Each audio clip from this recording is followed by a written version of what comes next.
ઓમ શ્રી ગણેશાય નમઃ. જય શ્રી કૃષ્ણ મિત્રો. આજે આપણે મા લક્ષ્મીની કથા સાંભળીશું. શુક્રવારની મા લક્ષ્મીની કથા. એક ગામમાં ગરીબ બ્રાહ્મણ રહેતા હતા. એ નિયમિત રૂપથી ભગવાન શ્રી વિષ્ણુની પૂજા કરતા હતા. ભગવાન વિષ્ણુએ તેને દર્શન આપ્યા અને તેને મનોકામના માંગવાનું કહ્યું. એમની ઈચ્છા પૂરી કરવા માટે કહ્યું કે કંઈ માંગી લે, તારી ઈચ્છા પૂરી કરીશ. તો બ્રાહ્મણે કહ્યું કે મારી ઈચ્છા છે કે શ્રી લક્ષ્મીજીનો નિવાસ મારા ઘરમાં થઈ જાય. આ સાંભળીને ભગવાન વિષ્ણુએ કહ્યું, લક્ષ્મીજીને પ્રાપ્ત કરવાનો સરળ માર્ગ બ્રાહ્મણને બતાવ્યો. ભગવાન વિષ્ણુ કહે છે કે મંદિર સામે એક સ્ત્રી રોજ આવે છે અને છાણા થાપે છે. તું એને તારા ઘરે આવવાનું નિમંત્રણ આપજે. એ સ્ત્રી દેવી લક્ષ્મી છે. એ ઘરે આવી જાય બાદ તારું ઘર ધન અને ધાન્યથી ભરાઈ જશે. આમ કહીને ભગવાન વિષ્ણુ અંતર્ધ્યાન થઈ ગયા. બીજા દિવસે સવારે 4 વાગે બ્રાહ્મણ મંદિર સામે જઈને બેસી ગયા અને લક્ષ્મીજી પણ છાણા થાપવા માટે સાધારણ સ્ત્રીના રૂપમાં ત્યાં આવ્યા. તો બ્રાહ્મણે તેમને એમના ઘરે આવવા માટે નિવેદન કર્યું.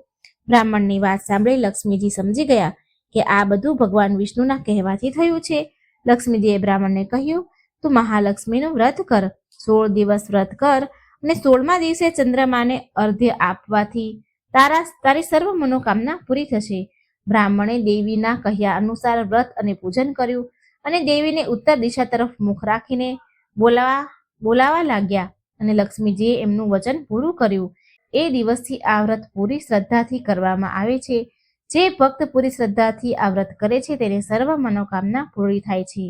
મા લક્ષ્મીની કૃપા વરસે છે. બીજી કથા.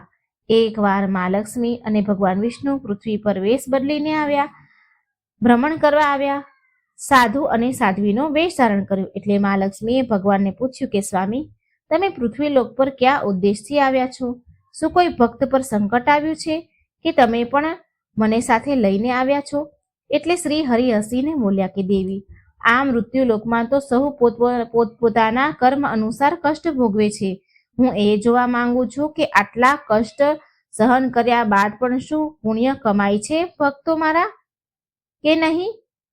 સૌથી પહેલા શ્રી અને મા લક્ષ્મી એક ધનવાન શેઠના ઘરે પહોંચ્યા. ત્યાં જઈને ભગવાને દરવાજેથી શેઠને અવાજ આપ્યો. કહે છે, અંદરથી શેઠને બોલાવ્યા. અવાજ સાંભળીને શેઠજી બહાર આવ્યા.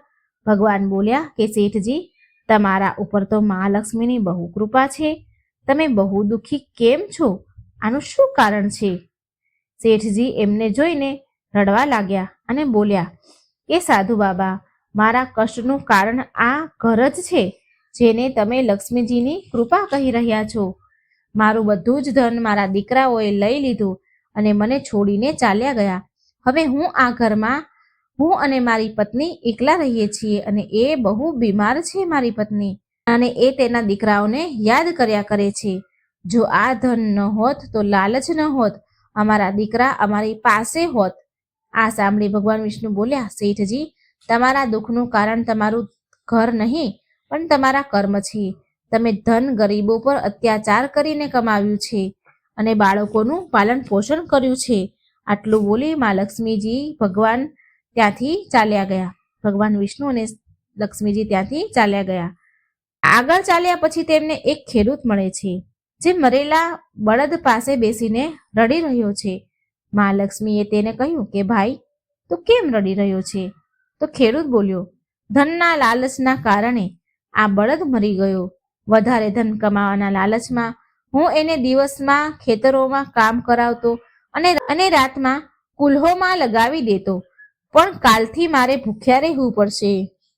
જો સંસારમાં ધન ન હોત તો ના મને લાલચ આવત અને ના મારો બળદ મરત. તો લક્ષ્મીજીએ કહ્યું, સ્વામી, આ શું માયા છે? હું તો વિચારતી હતી કે સંસારમાં ધન વૈભવના કારણે મારી પૂજા કરશે, પણ લોકો તો ધનથી જ હેરાન પરેશાન છે. ત્યારે શ્રી હરિ બોલ્યા, ના, એવું નથી દેવી. આ બધા કર્મના ફળ છે. આ બળદ એક સાહુકાર હતો જે લોકોને ઉધાર આપીને તેનો ગુલામ બનાવી લેતો. ઉધાર આપે પછી ગુલામી બનાવીને કામ કરાવી લેતો હતો અને એનાથી દિવસ રાત કામ કરાવતો હતો. એનું ઋણ ચૂકવવા માટે આ જન્મમાં એ બળદ બન્યો અને આજે એનું ઋણ ઉતરી ગયું એટલે એ મરણ પામ્યો.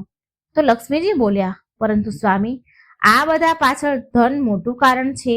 આ સાંભળીને શ્રી હરિ વિષ્ણુએ કહ્યું, ચાલો આગળ ચાલીએ. આગળ થોડે દૂર જવા પર તેમની એક ઝૂંપડી દેખાણી. તેની બહાર એક દીવો બળતો હતો. ભગવાન વિષ્ણુ ત્યાં ઝૂંપડી પાસે ગયા અને બૂમ પાડી કે કોઈ છે, અમને ભોજન કરાવો. આ સાંભળી એક સ્ત્રી ઘરની બહાર આવી અને બોલી કે હે સાધુજનો, પધારો. આટલા નાના એવા ઘરમાં મારી ઝૂંપડીમાં તમારું સ્વાગત છે. એ બંને અંદર ગયા. મહાલક્ષ્મી શ્રીહરિ ઝૂંપડીમાં ગયા અને મહાલક્ષ્મી બોલ્યા કે તમે ઘરની બહાર દીવો કેમ મૂક્યો છે? ત્યારે એ સ્ત્રી બોલી, મારું નામ પાયલ છે. મેં આ દીવો અવર જવર કરનારા લોકો માટે મૂક્યો છે. બહાર જે વટે માર્ગો આવે તો તેમને અંજવાળું પડે એટલે મેં બહાર દીવો મૂક્યો છે, જેનાથી અંધારામાં રસ્તો ન ભટકી જાય કોઈ. જો એમને કોઈ તકલીફ હોય તો અમે તેને મદદ પણ કરી શકીએ છીએ. આ બધું સાંભળીને ભગવાન વિષ્ણુ બોલ્યા કે અમારે તમારા ઘરે ભોજન કરવું છે. આ સાંભળીને પાયલ બોલી, મહારાજ, તમારે થોડા સમય રાહ જોવી પડશે. મારા પતિ હજી શેઠજીના ઘરે કામ કરી રહ્યા હશે. એ મજૂરી કરીને ખાવાનો સામાન લઈ આવશે, ત્યારે જ હું તમને ભોજન કરાવી શકીશ. આ સાંભળી લક્ષ્મીજી બોલ્યા, તારી પાસે ધન નથી અને જો તારા પતિ કંઈ નહીં લાવે તો, કંઈ નહીં કમાઈને લાવી શકે તો શું થશે? સુજાતા બોલી કે શ્રી હરિ અને મા લક્ષ્મીની કૃપાથી એક સમયનું ભોજન જરૂર મળી જાય છે. એ અમારા માટે ઘણું છે. ભગવાનની કૃપાથી અમે અત્યાર સુધી ક્યારે ભૂખ્યા નથી સૂતા, તો આજે પણ નહીં ભૂખ્યા સૂઈએ. આનાથી વધારે લાલચ અમને નથી. થોડી વારમાં એનો પતિ આવ્યો અને સામાન લાવ્યો અને બંનેએ જમવાનું બનાવીને સાધુ અને તેની પત્નીને, જે ભગવાન હતા મા લક્ષ્મી અને શ્રીહરિ, એને જમાડ્યું, તેમની સામે મૂક્યું. ખાવાનું મૂકીને સુજાતા બોલી, આ રૂખું સૂખું ભોજન અમે ભગવાનનો પ્રસાદ સમજીને ગ્રહણ કરીએ છીએ. તમે પણ પ્રસાદ સમજીને ગ્રહણ કરી લો. તમે પણ આને પ્રસાદ સમજીને જમો. આનાથી તમને સંતુષ્ટિ મળશે. ભગવાન વિષ્ણુ અને મા લક્ષ્મીએ ભોજન કર્યું. ભોજન કર્યા પછી લક્ષ્મીજી બોલ્યા કે અમે તો ભોજન કરી લીધું, પણ તમારા માટે કંઈ નથી વધ્યું. સુજાતા બોલી, નહીં, હજી એક ચોખાનો દાણો બચ્યો છે. એ જ અમારા માટે ઘણો છે. ભગવાનનો પ્રસાદ ચાખવા પણ મળી જાય તો પણ પરમ સૌભાગ્યની વાત છે. બંને પતિ પત્નીનું સમર્પણ જોઈને ભગવાન વિષ્ણુ અને મા લક્ષ્મી એના અસલ સ્વરૂપમાં આવી ગયા. શ્રી હરિ બોલ્યા કે સૌથી મોટું ફળ સંતોષ છે. ધન બધા માટે જરૂરી છે, પરંતુ લાલચમાં ફસાયેલો માણસ એ ધનનું પણ સુખ નથી ભોગવી શકતો. તમે બંનેએ આજે પોતે ભૂખ્યા રહીને અમને ભોજન કરાવ્યું છે. આજથી આ ઘરમાં અન્ન ધનના ભંડાર હંમેશા ભર્યા રહેશે. બંને પતિ પત્ની ભગવાનના મા લક્ષ્મીના ચરણોમાં પડી ગયા અને બોલ્યા, ભગવાન, જો તમારે કંઈ આપવું જ છે ને તો તમારી ભક્તિ આપો. ભગવાન વિષ્ણુ અને મા લક્ષ્મીએ તેને આશીર્વાદ આપ્યા અને અંતર્ધ્યાન થઈ ગયા. એ દિવસથી બંને પતિ પત્ની ભજન અને સત્સંગમાં બધો જ સમય વિતાવા લાગ્યા. જય શ્રી હરિ, જય મા લક્ષ્મી. મા લક્ષ્મીની બીજી કથા. એક સમયની વાત છે. એક શહેરમાં શીલા નામની સ્ત્રી રહેતી હતી. તેના પતિ સાથે રહેતી હતી. શીલા ધાર્મિક સ્વભાવની હતી અને ભગવાનની કૃપાથી એને જે કંઈ પ્રાપ્ત થતું હતું એને એમાં સંતોષ હતો. શહેરનું જીવન એ જરૂર જીવતી હતી, પણ શહેરના જીવનનો રંગ તેના પર ચડ્યો ન હતો. ભજન, કીર્તન, ભક્તિ ભાવ, પરોપકારનો ભાવ એનામાં હજી પણ હતો. એ અને એનો પતિ એની ગૃહસ્થીમાં ખુશ હતા. આડોશ પાડોશના લોકો તેના વખાણ પ્રશંસા કરતા હતા. જોત જોતામાં સમય બદલાયો અને તેનો પતિ કુસંગતનો શિકાર થઈ ગયો. એ અમીર બનવાનું સપનું જોવા લાગ્યો. વધારે ને વધારે ધન મેળવવાની લાલચમાં ખોટા રસ્તા પર ચાલી નીકળ્યો. જીવનના રસ્તા પર ભટકવાના કારણે તેની સ્થિતિ ભિખારી જેવી થઈ ગઈ. તેના ખરાબ મિત્રો સાથે રહેવાથી તે શરાબ, જુગાર અને નશાવાળા પદાર્થનું સેવન કરવા લાગ્યો. આ ખરાબ આદતોના કારણે તેને બધું જ ખોઈ દીધું. તેનું ઘર, તેના ઘરેણા બધું જ ખોઈ દીધું. તેની આવી સ્થિતિ જોઈને શીલા બહુ દુઃખી રહેવા લાગી, પરંતુ એ ભગવાન પર આસ્થા રાખતી હતી. ભગવાન પર વિશ્વાસ રાખવાવાળી સ્ત્રી હતી અને તેને ભગવાન પર પૂરો વિશ્વાસ હતો કે એક દિવસ બપોરના સમયે તેના ઘરનો દરવાજો કોઈએ ખખડાવ્યો. તો શીલા ઊભી થઈને દરવાજો ખોલવા ગઈ અને દરવાજો ખોલ્યો તો સામે પાડોશીના ડોશીમાં ઊભા હતા. માતાજીના ચહેરા પર એક વિશેષ તેજ હતું. સ્નેહની દેવી દેખાતા હતા. શીલાએ માજીને ઘરની અંદર લાવી અને બેસવા માટે કહ્યું. માજી બોલ્યા, કેમ શીલા, મને ઓળખતી નથી શું? દર શુક્રવારે લક્ષ્મીના મંદિરે ભજન કીર્તન સમયે હું ત્યાં આવું છું. છતાં પણ શીલા કંઈ સમજી ન શકી. પછી માજી બોલ્યા, શીલા, તું બહુ દિવસથી મંદિર કેમ નથી આવી? તું બહુ દિવસથી મંદિર મને દેખાઈ નહીં, તો હું તને જોવા આવી છું. માજીના અતિ પ્રેમ ભર્યા શબ્દથી શીલાનું હૃદય પીગળી ગયું. માજીના વ્યવહારથી શીલાને ઘણી શાંતિ મળી અને શીલાએ તે માજીને તેની બધી વાત કરી. બધું સાંભળીને માજી બોલ્યા, મહાલક્ષ્મી તો પ્રેમ અને કરુણાનો અવતાર છે. તેમના ભક્તો પર હંમેશા મમતા રાખે છે. માટે તું ધીરજ રાખ અને માતા લક્ષ્મીનું વ્રત કર. આનાથી બધું જ સારું થઈ જશે. શીલાના પૂછવા પર માજીએ તેને વ્રતની બધી વિધિ કહી. માજી બોલ્યા, બેટા, મા લક્ષ્મીનું આ વ્રત બહુ સરળ છે. આ વ્રતને વૈભવ લક્ષ્મી વ્રત કહેવાય છે. આ વ્રત કરવાવાળાની બધી ઈચ્છા મનોકામના પૂરી થાય છે ને એ સુખ સંપત્તિ અને યશ પ્રાપ્ત કરે છે. એ દિવસે વ્રતનો સંકલ્પ કરીને શીલા બોલી તો સામે કોઈ હતું નહીં. એ જ દિવસે એ ડોશીમાં બેઠા હતા ત્યારે જ એને સંકલ્પ કર્યો આંખ બંધ કરીને. પણ જે આંખ ખોલી તો ત્યાં કોઈ જ ન હતું. એ વિચારવા લાગી કે આ માજી ક્યાં ગયા હશે. એ માજી બીજા કોઈ નહીં પણ માતા સાક્ષાત લક્ષ્મીજી હતા. બીજા દિવસે શુક્રવાર હતો. સવારે વહેલી ઉઠીને શીલાએ સ્નાન કર્યું, સ્વચ્છ વસ્ત્ર પહેરીને માજીના કહ્યા પ્રમાણે પૂરા મનથી વ્રત કર્યું અને પ્રસાદનો ભોગ લગાવ્યો. આ પ્રસાદ શીલાએ સૌથી પહેલા તેના પતિને ખવડાવ્યો. પ્રસાદ ખાતા જ તેના પતિના સ્વભાવમાં ફરક પડી ગયો. તેણે શીલાને મારઝૂડ ન કરી અને હેરાન પણ ન કરી. તેના મનમાં વૈભવ લક્ષ્મી વ્રત માટે શ્રદ્ધા વધી ગઈ. શીલાએ પૂરી શ્રદ્ધા અને ભક્તિથી 21 શુક્રવાર સુધીનું વ્રત કર્યું. વૈભવ લક્ષ્મીનું 21મા શુક્રવારે કહ્યા પ્રમાણે ઉદ્યાપન વિધિ કરી. 7 સ્ત્રીઓને વૈભવ લક્ષ્મી વ્રતની 7 પુસ્તકો ઉપહારમાં આપી. પછી માતા લક્ષ્મીના ધન લક્ષ્મી સ્વરૂપની છબીને વંદન કરીને માને મનમાં પ્રાર્થના કરવા લાગી. હે મા ધનલક્ષ્મી, મેં તમારું વૈભવ લક્ષ્મી વ્રત કર્યું છે. મેં તમારા 21 શુક્રવારનું વ્રત કરવાની માનતા કરી હતી અને એ વ્રત આજે માં પૂર્ણ થયું છે. મારી બધી જ વિપત્તિ સંકટ દૂર કરો. અમારું બધું જ કલ્યાણ કરો. જેને સંતાન ન હોય તેને સંતાન આપો. સૌભાગ્યવતી સ્ત્રીને અખંડ સૌભાગ્ય આપો. કુંવારી દીકરીને મનપસંદ વર આપો. તમારું આ ચમત્કારી વૈભવ લક્ષ્મી વ્રત જે પણ સ્ત્રી કરે તેની બધી વિપત્તિ દૂર કરો. બધાને સુખ સંપત્તિ આપો. આવું બોલીને લક્ષ્મીજીના ધનલક્ષ્મી સ્વરૂપની છબીને શીલાએ પ્રણામ કર્યા. વ્રતના પ્રભાવથી શીલાનો પતિ સારો માણસ બની ગયો અને મહેનત કરીને કમાવા લાગ્યો અને શીલાના ગીરવે મૂકેલા ઘરેણા છોડાવી દીધા. ઘરમાં ધનનો વરસાદ વરસવા લાગ્યો. ઘરમાં પહેલા જેવી સુખ શાંતિ છવાઈ ગઈ. આજે આપણે મહાલક્ષ્મી અને રાણી ધોબણની વાર્તા સાંભળીશું.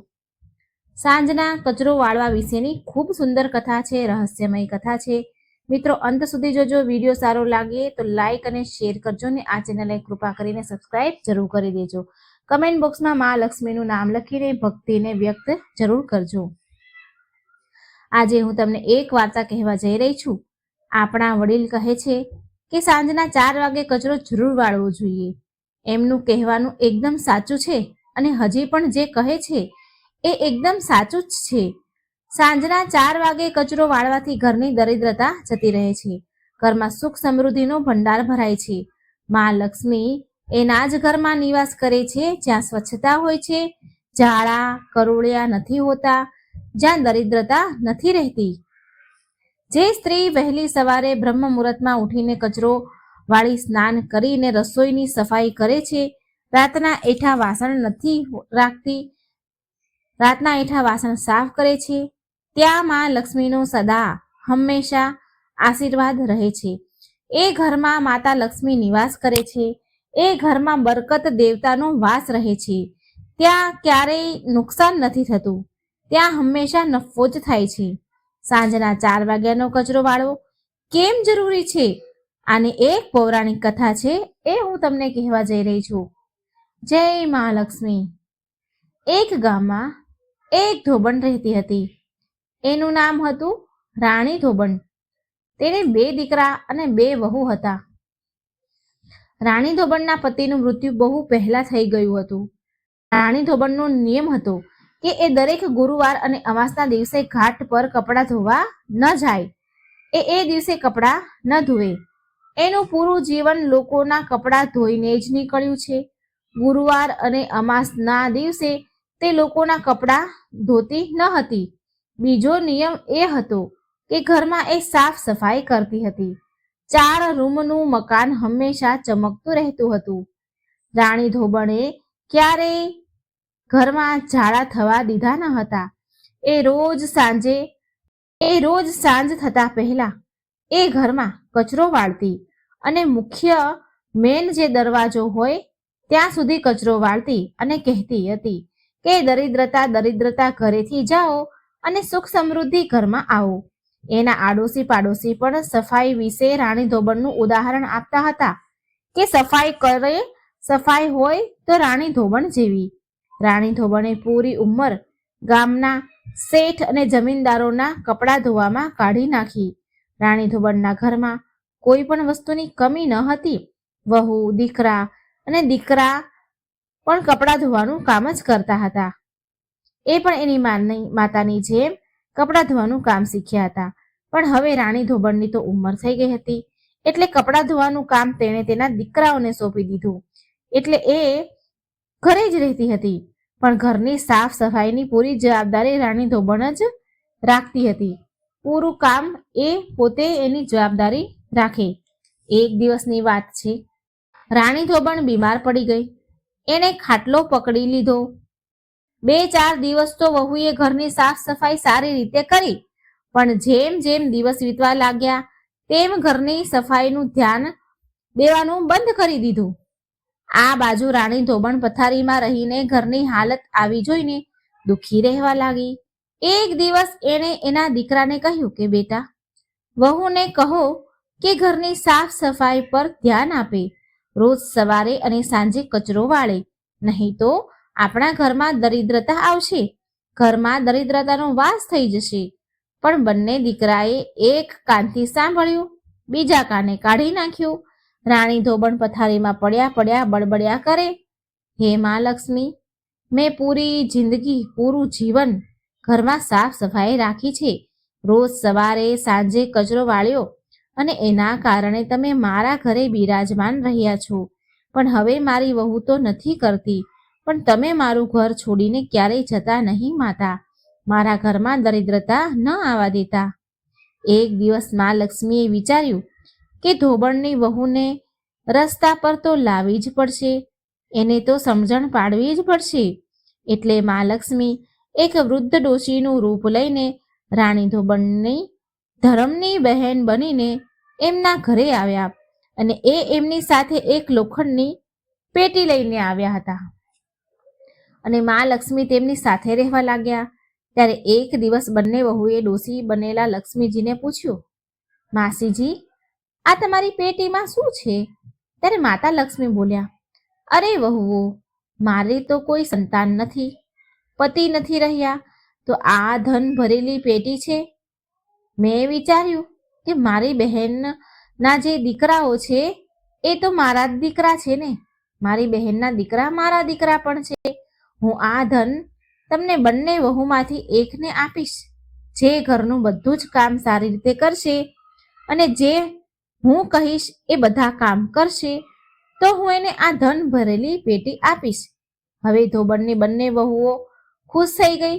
બંને વહુઓ તેમની સાસુ અને માસીજીની ખૂબ જ સેવા કરવા લાગી. જેવું સાસુ અને લક્ષ્મીજી કહે એવું બંને વહુ કરે. વહુઓ પ્રેમથી રહેવા લાગી. તેમની વચ્ચે જે લડાઈ ઝઘડા થતા હતા એ પણ બંધ થઈ ગયા. રોજ સવારે બ્રહ્મ મુહૂર્તમાં ઉઠે, પૂરા ઘરમાં કચરો વાળે અને પછી સ્નાન વગેરે કરી ચૂલો રસોડું સાફ કરતી, ઘાટ પર જઈ કપડાં ધોવા લાગે, સાંજે 4 વાગે કચરો વાળે. આવી રીતે આખો દિવસ કામ કરે. ક્યારેય આમ 1 મહિનો નીકળી ગયો, કઈ ખબર જ ન પડી. પછી એક દિવસ સાંજના સમયે બંને વહુએ સાસુ અને માસીજીની ખૂબ હસીને વાતો કરતા જોયા.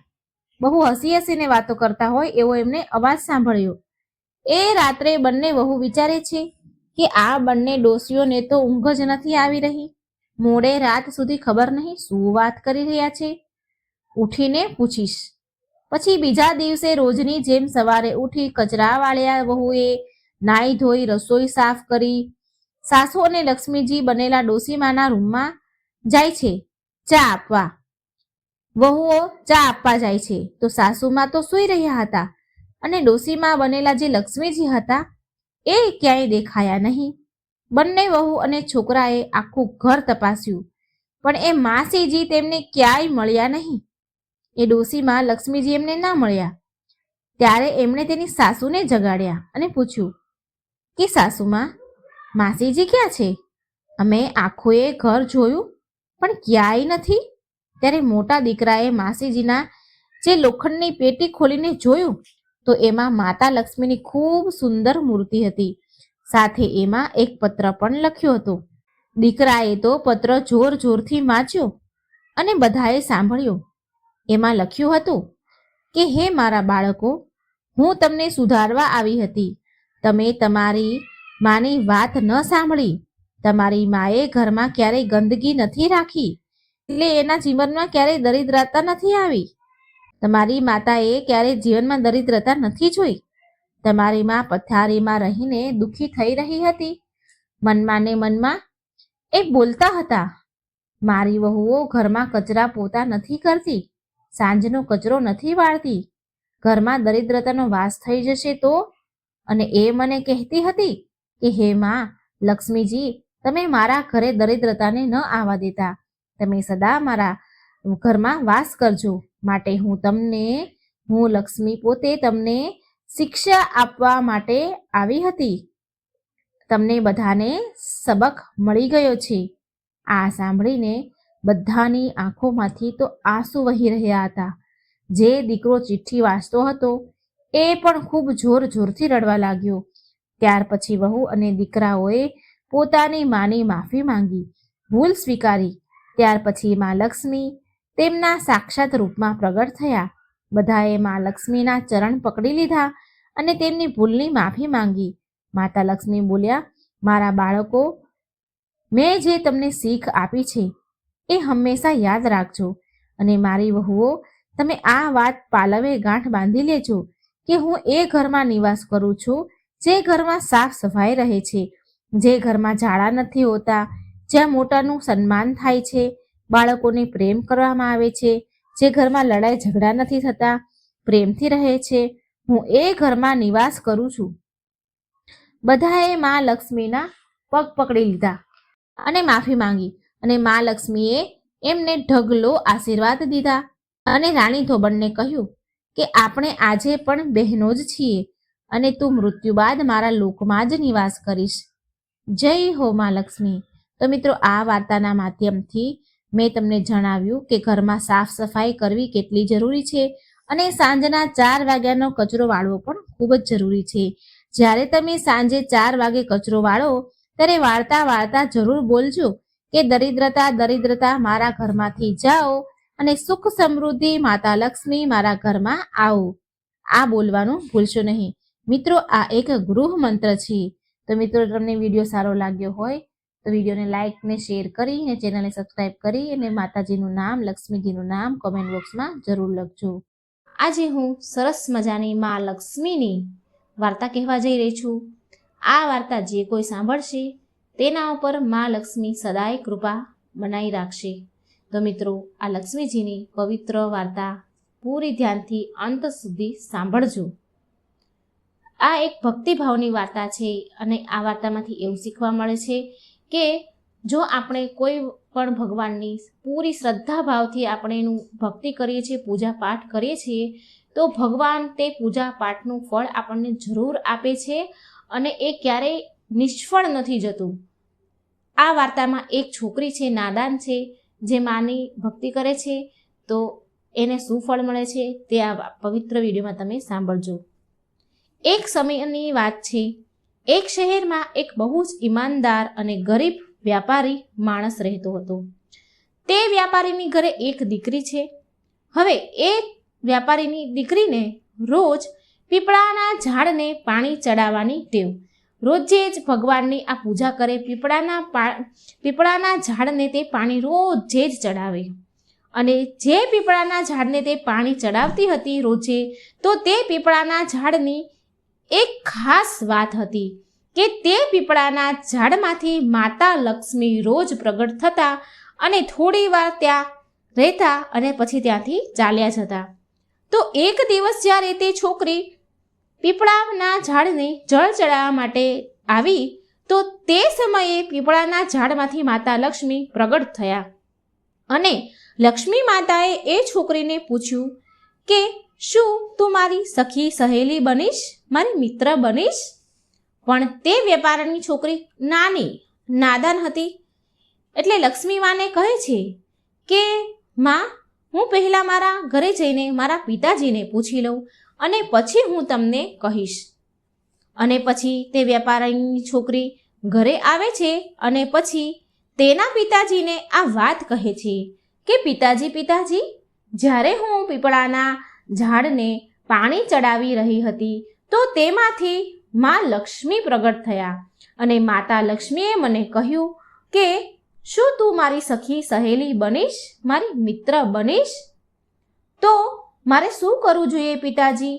તો મેં તેમને એવું કહ્યું માતાજીને કે હું મારા પિતાજીને પૂછીને આવું, પછી હું તમને કહીશ. તો પિતાજી મને કહો, મારે શું કરવું જોઈએ? આ સાંભળી વેપારી તેના પિતાજી ખૂબ ખુશ થયા અને બોલ્યા કે સ્વયં લક્ષ્મી માતાએ તને સખી બનાવવાનું કહ્યું?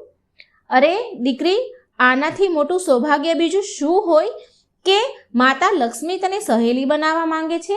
બેટા, જા તું માતાજીને જઈને હા કહે છે કે હું તમારી સખી સહેલી બનીશ.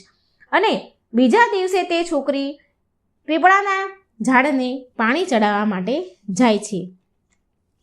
અને જ્યારે તે પાણી ચડાવવા ગઈ ત્યારે ફરીથી મા લક્ષ્મી તે પીપળાના ઝાડમાંથી પ્રગટ થયા.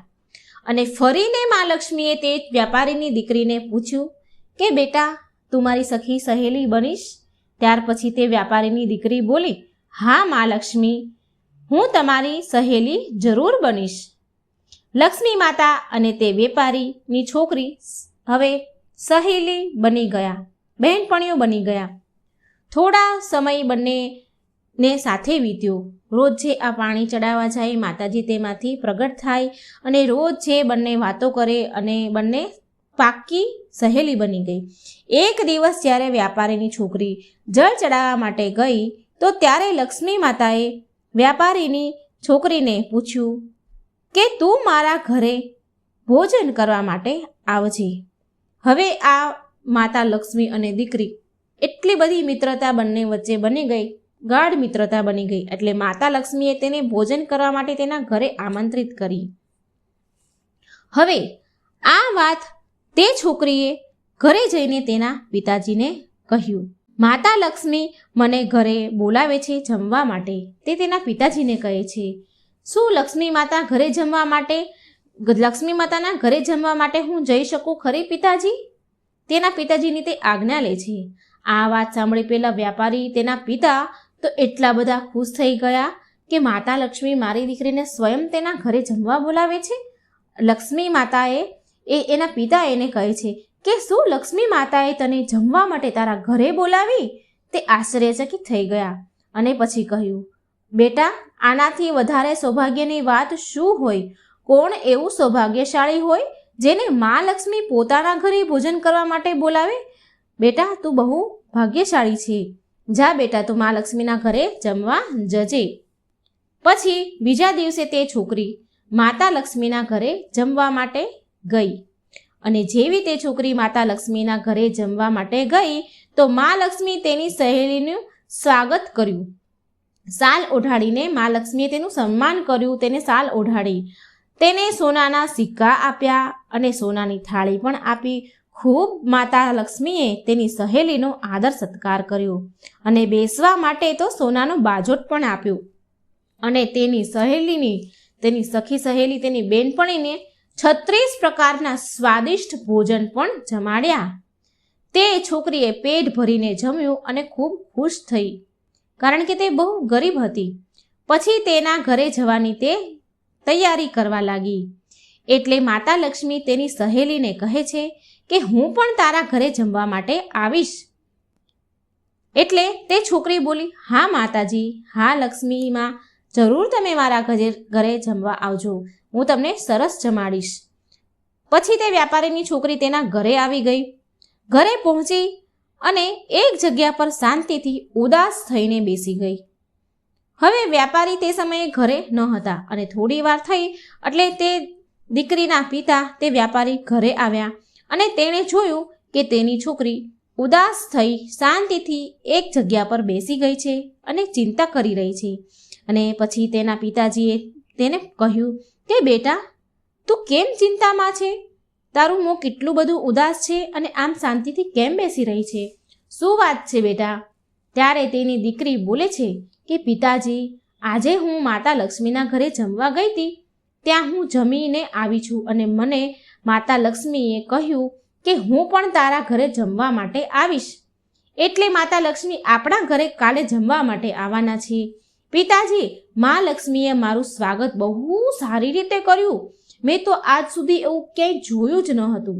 મને સોનાના સિક્કા આપ્યા, સોનાની થાળી આપી અને સોનાનો બાજોટ પણ મને બેસવા માટે આપ્યો અને મને 36 પ્રકારના સ્વાદિષ્ટ ભોજન જમાડ્યા મા લક્ષ્મીએ.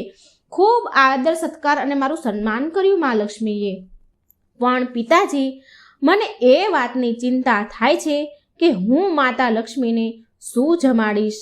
આપણી પાસે તો કંઈ પણ નથી. આપણે કેટલા બધા ગરીબ છીએ. માતાને સારું બનાવીને કેવી રીતે ખવડાવીશ?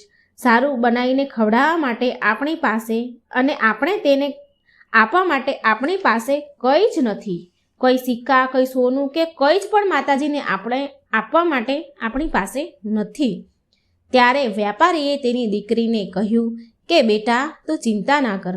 તું આપણા ઘરને છાણથી સારી રીતે પૂરા ઘરને લીપી નાખજે અને ખાસ કરીને પૂરા ઘરની સારી રીતે સાફ સફાઈ કરી નાખજે અને પછી એક દીવો પ્રગટાવજે જે ચારેય તરફથી પ્રગટતો હોય, ચારેય તરફથી એક દીવો જગતો હોય તેવો દીવો પ્રગટાવજે અને તે દીવો લક્ષ્મી માતાનું નામ લઈને પ્રગટાવજે અને એ દીવાને ચૂલા પાસે લઈને બેસી જજે. માતાજી બધું જ સારું કરશે ને આપણી બધી મુશ્કેલીઓનો હલ થઈ જશે. હવે તે છોકરીએ તેના પિતાજીના કહેવા પ્રમાણે એવું જ કર્યું જેવું તેના પિતાએ કહ્યું. તે છોકરીએ પૂરા ઘરની સરસ સાફ સફાઈ કરી, પૂરા ઘરને છાણથી લીપી દીધું અને દીવો પ્રગટાવ્યો અને માતા લક્ષ્મીના નામનો દીવો હાથમાં લઈ અને એક હાથમાં લાડવો લઈ અને રસોઈના ચૂલા પાસે બેસી ગઈ. ચૂલો બહાર આંગણામાં ફળિયામાં હતો એટલે એ દીવો લઈ અને તે ચૂલા પાસે બેસી ગઈ. બન્યું એવું કે ત્યારે અચાનક એક જગ્યા પર એક રાણી નદી પાસે સ્નાન કરી રહી હતી. તેણે તેના ઘરેણા નદીના કિનારે મૂક્યા અને તે નદીમાં નહાવા માટે, સ્નાન કરવા માટે ચાલી ગઈ. તો ત્યાં જે સોનાનો હાર હતો તે બહુ કિંમતી હતો. તે હારને ત્યાંથી એક ચીલે ઉઠાવી લીધો અને તે હાર ઉઠાવીને મોંમાં લઈને જઈ રહ્યો હતો. જ્યારે તે ચીલ હાર લઈને ઉડી રહ્યો હતો તો તેની નજર આ વ્યાપારીની છોકરી પર પડી અને તેના હાથમાં એક લાડવો હતો. ચીલ ભૂખ્યો હતો એટલે તે ચીલ હાર ત્યાં નીચે મૂકી અને છોકરીના હાથમાંથી લાડવો છીનવીને લઈ ગયો અને ઉડી ગયો. વ્યાપારીની છોકરી સોનાનો હાર જોઈને તે બહુ પ્રસન્ન થઈ ગઈ અને તે હાર લઈને તે છોકરી બજારમાં ગઈ. બજારમાં જઈ એક સોનાની દુકાનમાં ગઈ અને સોનીને તે સોનાનો હાર આપ્યો અને સોનીએ તે હારના બદલામાં પૈસા આપ્યા તે છોકરીને. હવે તે છોકરીએ તે પૈસાથી 36 પ્રકારના ભોજન બનાવી શકે અને તે પૈસાથી તે છોકરીએ સોનાના સિક્કા અને સોનાની થાળી ખરીદી લીધી મા લક્ષ્મીને આપવા માટે. અને આ બધું જ લઈને તે પાછી તેના ઘરે આવી ગઈ. ઘરે આવીને તેણે મા લક્ષ્મી માટે સરસ મજાના સ્વાદિષ્ટ 36 પ્રકારના ભોજન બનાવ્યા. વ્યાપારીની છોકરીએ પછી ગણપતિ દાદાને બોલાવ્યા અને કહ્યું કે તમે મા લક્ષ્મીને લઈને આવો. બધી જ તૈયારી થઈ ગઈ છે. મેં સરસ મજાનું જમવાનું પણ બનાવી દીધું છે. પછી ગણપતિ દાદા માતા લક્ષ્મીને લેવા ગયા અને લઈને પછી તેમના ઘરે આવ્યા. પછી એ છોકરીએ, વ્યાપારીની દીકરીએ માતા લક્ષ્મીનું બહુ જ સારી રીતે સ્વાગત કર્યું. સાચા હૃદયથી, ભાવથી તેણે માતાનું સ્વાગત કર્યું અને માતા લક્ષ્મીને બેસવા માટે સોનાનો બાજોટ પણ આપ્યો. અને તે છોકરી બોલી, મારા પ્રિય મા લક્ષ્મી, મારા સહેલી, તમે આ બાજોટ પર બેસો. માતા લક્ષ્મીએ તેની સહેલીને કહ્યું કે હું આજ સુધી કોઈના પણ ઘરમાં બાજોટ ઉપર નથી બેઠી. તે છોકરીએ જીદ કરી અને બોલી કે તમારે આજે તો મારા ઘરે બાજોટ પર બેસવું જ પડશે. માતા લક્ષ્મી તેની સહેલીની વાત માને છે અને બાજોટ પર બેસી ગયા.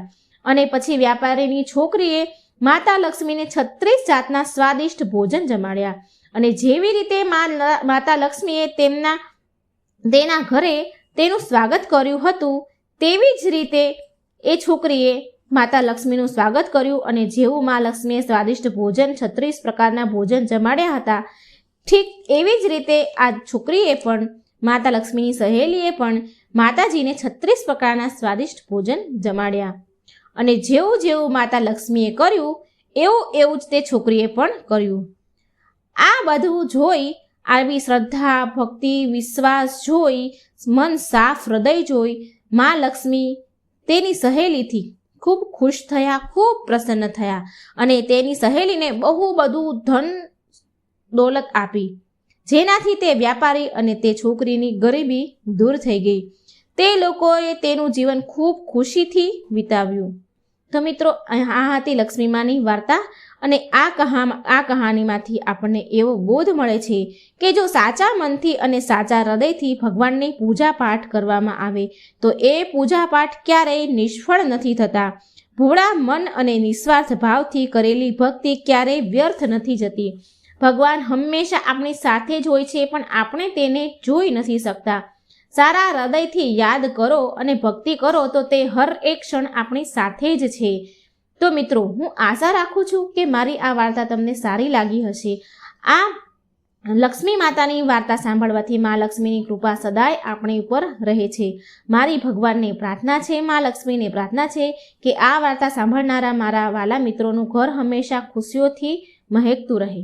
જય લક્ષ્મી માં, જય ગણપતિ દાદા, જય મા લક્ષ્મી. મિત્રો, એક સમયની વાત છે. એક નગરમાં એક બ્રાહ્મણ અને બ્રાહ્મણી રહેતા હતા. બંનેએ ઘરના મંદિરમાં મા લક્ષ્મી અને ગણપતિજીની સ્થાપના કરી હતી. બ્રાહ્મણ નિત્ય નિયમથી તેમની સેવા પૂજા કરતા હતા અને બ્રાહ્મણી ભોજન બનાવતા અને ભગવાનને ભોગ અર્પણ કરતા હતા, થાળ ધરાવતા હતા. બ્રાહ્મણના ઘરે બસ એક જ વાતની કમી હતી કે બંને પતિ પત્ની નાની નાની વાતોમાં ઝઘડ્યા કરે, નાની નાની વાતોમાં બહુ નોકઝોક કરે. બ્રાહ્મણી જો ભોજન બનાવે ને તો બ્રાહ્મણને કહે, લો ભગવાનને થાળ ધરાવી દો. તો બ્રાહ્મણ પાછા ફરી બોલે કે તું જ થાળ ધરાવી દે ને, મેં તો પૂજા કરી લીધી ને, મેં પૂજા કરી છે તો તું થાળ ધરાવ. આમને આમ બંને અનબન કરે. જ્યારે ભગવાનને સોડાવવાનો સમય થાય કે આરતીનો સમય થાય તો બ્રાહ્મણ કહે, તું આરતી કરી લે. અને બ્રાહ્મણી બોલે કે તમે આરતી કરી લો ને. ભગવાનને સોડાવવાનો સમય રોજ થાય એટલે નાની નાની વાતમાં આ બંને જણા પતિ પત્ની, ઘણી ઉંમર થઈ હતી અને બંને ઝઘડ્યા કરે. તમે કરો, પેલો કે તું કર, એમ કરી બંને નાની નાની વાતમાં નોકઝોક કરીને ઝઘડતા રહે. પણ તોય આમ ને આમ બંનેનું જીવન ગુજરી રહ્યું હતું. એક દિવસ કાર્તિક મહિનો હતો. દિવાળીનો શુભ પવિત્ર દિવસ હતો. બ્રાહ્મણીએ ભોજન બનાવ્યું અને બ્રાહ્મણને કહે છે કે લો ભગવાનને થાળ ધરાવી દો ને. આ વખત ફરીથી બંનેમાં નોકઝોક થવા લાગી. ફરીથી બંને એકબીજા સામે તત કરવા લાગ્યા. પેલો કે તું ધરાવી દે, પેલી કે તમે ધરાવી દો. આમ કરી બંને થાળ ધરાવવાના બાબતે દિવાળીના દિવસે લડી રહ્યા હતા. એટલે ગણપતિજી અને મા લક્ષ્મી કહે છે, એકબીજા સાથે વાતો કરે છે કે આ બંને બ્રાહ્મણ અને બ્રાહ્મણી તો બહુ જ નાની નાની વાતોમાં લડ્યા કરે છે. આપણે કોઈ બીજા ઘરે જઈએ, અહીંયાથી ચાલ્યા જઈએ, બીજા ઘરે જઈને આસન ગ્રહણ કરીએ. આમ ગણપતિજી લક્ષ્મીજીને કહી રહ્યા હતા. એટલે આમ લક્ષ્મીજી અને ગણપતિજી બ્રાહ્મણના ઘર છોડી અને ચાલ્યા જાય છે.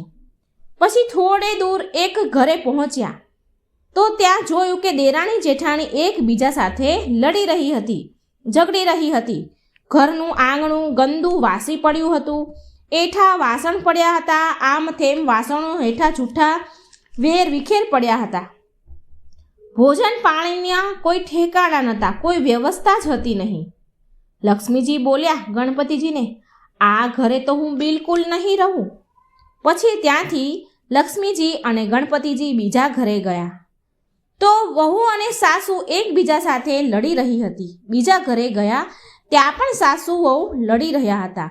ત્યાં પણ ગંદા વાસણ, કચરો, કપડાં, વાસી બધું એમને એમ જ પડેલું હતું.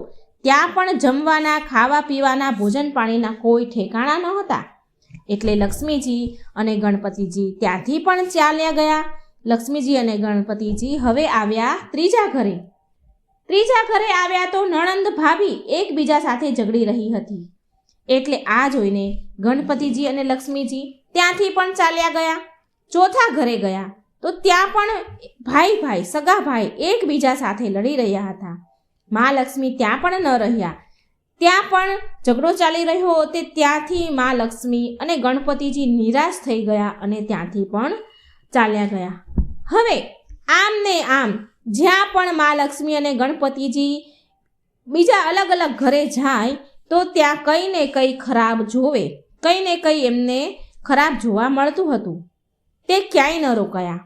પછી લક્ષ્મીજી બોલ્યા, ગણપતિજીને કહે છે કે આપણને ફરતા ફરતા ઘણો સમય નીકળી ગયો, સાંજ પડી, પણ ક્યાંય ભોજન પાણી ન મળ્યા.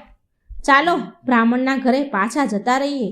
એ આપણને નોકઝોક કરીને પણ થાળ તો ધરાવે છે, સમયે સમયે પૂજા પાઠ તો કરે છે, સમયે સમયે આપણને ભોગ અર્પણ તો કરે છે.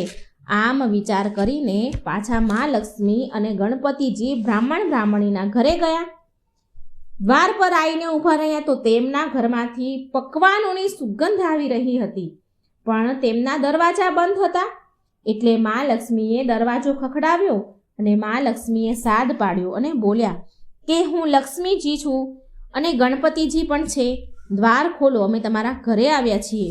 એટલે અંદરથી પેલી બ્રાહ્મણી બોલી, હું દરવાજો નહીં ખોલું. તમે મારા ઘરેથી પહેલાં કેમ ચાલ્યા ગયા અને હવે પાછા કેમ આવ્યા છો? એટલે મા લક્ષ્મીએ ગણપતિજી બંને બોલ્યા કે બ્રાહ્મણી, હવે અમે નહીં પાછા જઈએ, તમારા ઘરે જ રહીશું. બ્રાહ્મણી બહુ ચતુર અને હોશિયાર હતી. બોલી કે હું તમારી વાત ન માનું. તમે ફરીથી મારા ઘરે ચાલ્યા જાઓ તો પહેલાં મને વચન આપો, તો જ હું તમને અંદર આવવા દઈશ, તો જ હું દ્વાર ખોલીશ. લક્ષ્મીજી બોલ્યા કે માંગ, તારે શું જોઈએ છે, તું માંગી લે. એટલે બ્રાહ્મણી બોલી, અન્ન દો, ધન દો, દૂધ દહીં ભંડાર દો, પુત્રનું પાલન આપો, સોનાનો અખાડો આપો, કુળ વધુ આપો, હાથી ઘોડા આપો, લાવ લશ્કર આપો. 12 વર્ષની મારી કાયા થઈ જાય, 12 વર્ષની મારા પતિ બ્રાહ્મણની કાયા થઈ જાય, આવું વચન આપો તો હું દ્વાર ખોલું. લક્ષ્મીજી બોલ્યા કે જા બ્રાહ્મણી, મેં તને વરદાન આપ્યું, તને આ બધું જ મળશે, જે તે માંગ્યું એ બધું તને પ્રાપ્ત થશે. પછી બ્રાહ્મણીએ દરવાજા ખોલ્યા. ગણપતિજી અને લક્ષ્મીજી અંદર પ્રવેશ કરે છે અને બ્રાહ્મણીને મા લક્ષ્મી કહે છે, તે તો અમને છેતરી લીધા, પણ જા, તને બધું જ મળશે. પણ તારે એક વાતનું હંમેશા ધ્યાન રાખવું પડશે. યાદ રાખજો મિત્રો, સાંભળજો. અહીં મા લક્ષ્મી એ બ્રાહ્મણીને કહે છે કે એક વાતનું તારે હંમેશા ધ્યાન રાખવું પડશે કે આજના દિવસે એટલે કે દિવાળીની રાત્રે તારા આંગણામાં ચોક પૂરીને ચૌમુખી દીવો એટલે 4 દિવસનો જે આપણે દીવો કરીએ છીએ ચૌમુખી દીવો આખી રાત તારા આંગણામાં પ્રગટાવજે. હું તારી 7 પેઢી સુધી બિરાજમાન તારા ઘરમાં રહીશ. આટલું કહીને ગણપતિજી અને લક્ષ્મીજી બ્રાહ્મણના ઘરમાં પાછા મંદિરમાં બિરાજમાન થઈ ગયા અને તેમની કૃપાથી બ્રાહ્મણના ઘરે સુખ સંપત્તિ સમૃદ્ધિ આવી ગઈ. હે ગણપતિજી મહારાજ, હે માતા લક્ષ્મી, હે મહાલક્ષ્મી, જેવી કૃપા તમે એ બ્રાહ્મણ અને બ્રાહ્મણી પર કરી એવી જ કૃપા આ કથા કહેનાર, સાંભળનાર અને હોકારો ભરનાર બધા જ પર તમે રાખજો. જય ગણપતિ દાદા, જય મા લક્ષ્મી. મિત્રો, મારી આ વાર્તા જો સારી લાગે તો લાઈક અને શેર કરજો અને કોમેન્ટ બોક્સમાં મા લક્ષ્મીનું નામ લખજો અને મારી ચેનલને સબસ્ક્રાઈબ જરૂર કરજો. જય શ્રી કૃષ્ણ. રાધે રાધે. Thank you.